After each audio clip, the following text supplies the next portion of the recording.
who is looking after finances, where you have to give account of your finances. So obviously they are very careful where money is going and where time is going. They keep a track of that. They were not very happy with the way he was spending on building relationships and building team. So small things were piling up. See, it's never that one thing just happens and everything crashes. Things build up, and that is really a requirement of a good leader to keep understanding what is building up, not to let it build up to the top where it collapses and all, but identify the things while they are happening. So Settle was not really very strong on identifying those small things whenever people building up maybe into huge things. And then there was the issue of refurbishment. What is refurbishment? See, one thing which generally people don't keep in mind is that educational institutions, like homes, like anything else, will need refurbishment down the line, a few years down the line. See, for the first few years, because everything was newly set up, but when there are hundreds of children coming in, the carpets are affected, the windows and doors are affected, the interior is affected, the chairs are damaged. So you need to, in a strategic planning, you need to keep in mind about the wear and tear that is happening on a daily basis. But he hasn't integrated that in his strategic plan. We don't get any indication anywhere of that. Suddenly, when it was felt that the building was sort of in very outward condition, that it was felt that the carpets needed changing and some other material.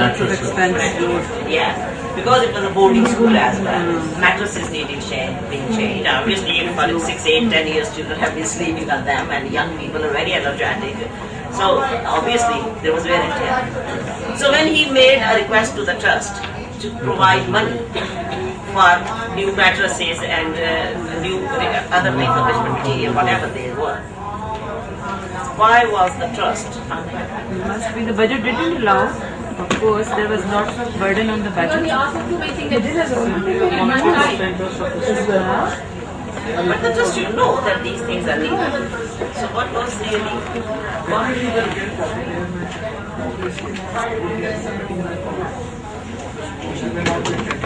what should he have done? What should he prioritize? Keep in touch with the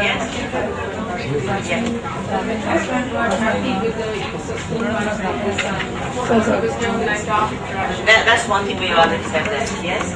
I mean, what should he have done that when he requested for the money to the trust for refurbishment? Trust should have divided that. You must have. He requested them for money, they refused. They were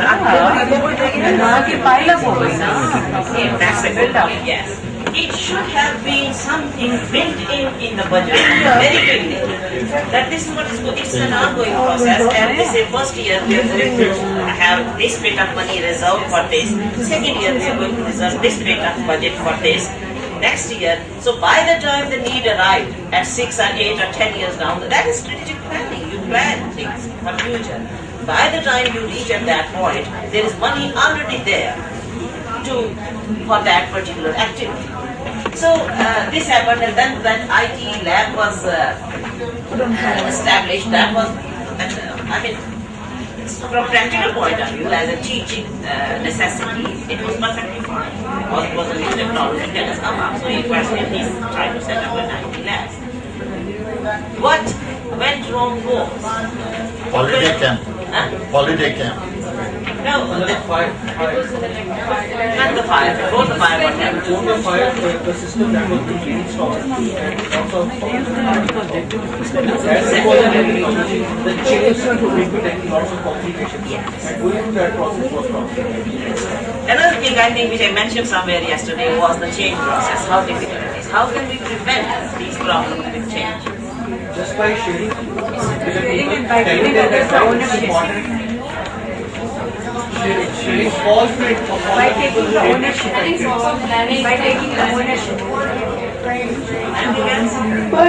By preempting it, adding value to it, enhancing it with time. Not How to do that with some, for example, say if you plan to set up an IT lab in your own institution, what will you need to do?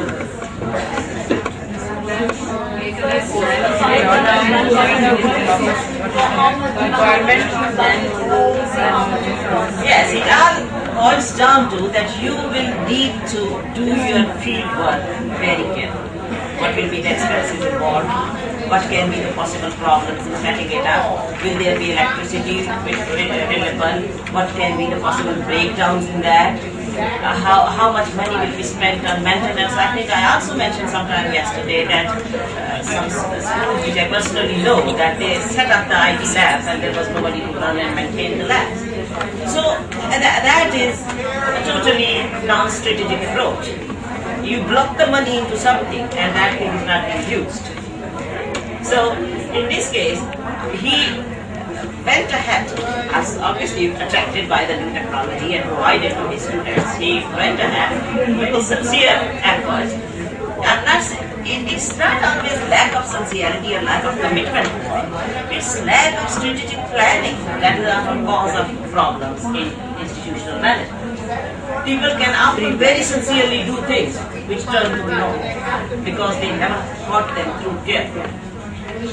So what happened was that he hasn't gone into all the details. He wasn't an IT expert himself. What he should have done is, before installing that, he should have got expert advice on that. By the time it started breaking down, then he hired services of some company. But you see, when you are in a difficult situation, the services that you hire, they are much more expensive rather than the services which you pre-plan into your plans. I mean, if you hire services at the earlier stages and say that this is the project that we are going to do, if there are any breakdowns, any problems, what can you do and how can you have the services. So the services are inbuilt in that project. But if you put a project there and suddenly it breaks down and you ask another company to come and put it right, obviously they will charge because you are in difficult situations. They will charge whatever they want. So these are the strategic planning things. I don't know how much you are taking in and how much you are trying. The important thing is not the case. The important thing is understanding the principles, how to act in different situations. And this is not only for IT thing. Keep it in mind that for anything that you're planning, you have to pre-plan. You have to think how you're going and knowing what can possibly misfire, what can possibly go wrong, and how you have built in plans for putting that right, whatever is going on. Whatever possibly can happen. It may not go wrong, but it is always better to be prepared for possible breakdown rather than suddenly face. So that was one thing. What fortunately happened was that a fire broke out. Why was it fortunate? Yes, got the insurance. Because insurance is that is an essential thing in the investment context. It was insured. Fire break, because of fire breaking out, the whole thing collapsed and there was the insurance money coming in. And that was the saving point. Because they rebuilt the whole IT lab, they provided the equipment, and obviously because the insurance people have all their plans together, so obviously their maintenance team was also there, and this time everything was fine. Now that was a fortunate thing which happened for Mr. Saeeda. But the trust was not there. Why? What was the thing with which the trust was not? Just might be thinking about the image of the school, which might have lost one of the health or safety. Anything else? Yes. Secondly, propagates it with damage of the school. But that was a certainly there was damage to everything, but it was also covered by the insurance. Insurance there covers every single thing. Trust was not, they were not very much in favor of him because the style of management that he adopted was not what was the particular thing that they really thought that he lacked? No involvement on their part in the decision. Decision making, he was Thrust down on them. The objectives were formulated by him and thrust down their throat. They weren't part of the decision making. Anything else? Repeated failures, spending money, repeated failures. To some extent, there are rights, there are parts, but Their salaries were linked to the objectives. what they really found difficult to accept was that his strategic planning wasn't very well thought of. It wasn't his, yes, there wouldn't say lack of planning, but we would say that not carefully thought strategic plans.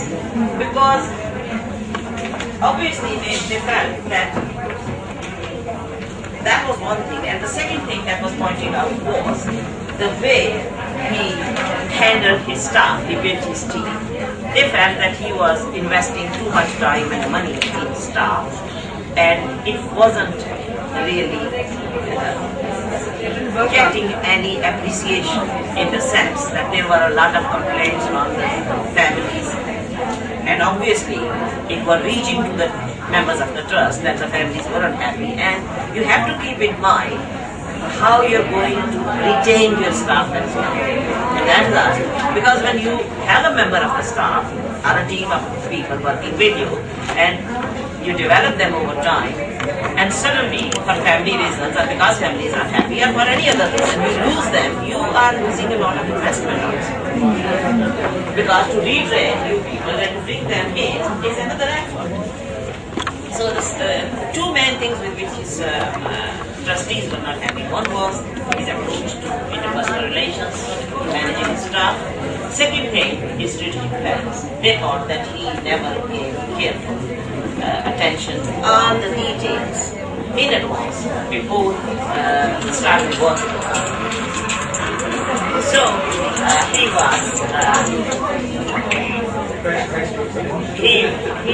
was not actually told to resign, but he chose to, because obviously he was an intelligent person. He has took the school to maximum heights. The school has become so popular during the first few years that his recruitment was always over the targets. Over the targets, and sometimes it was so difficult that we couldn't even accommodate the students in the classes. So he gave every moment of his time to school. That was his passion. He was doing everything for that school. So ultimately he retired and went away.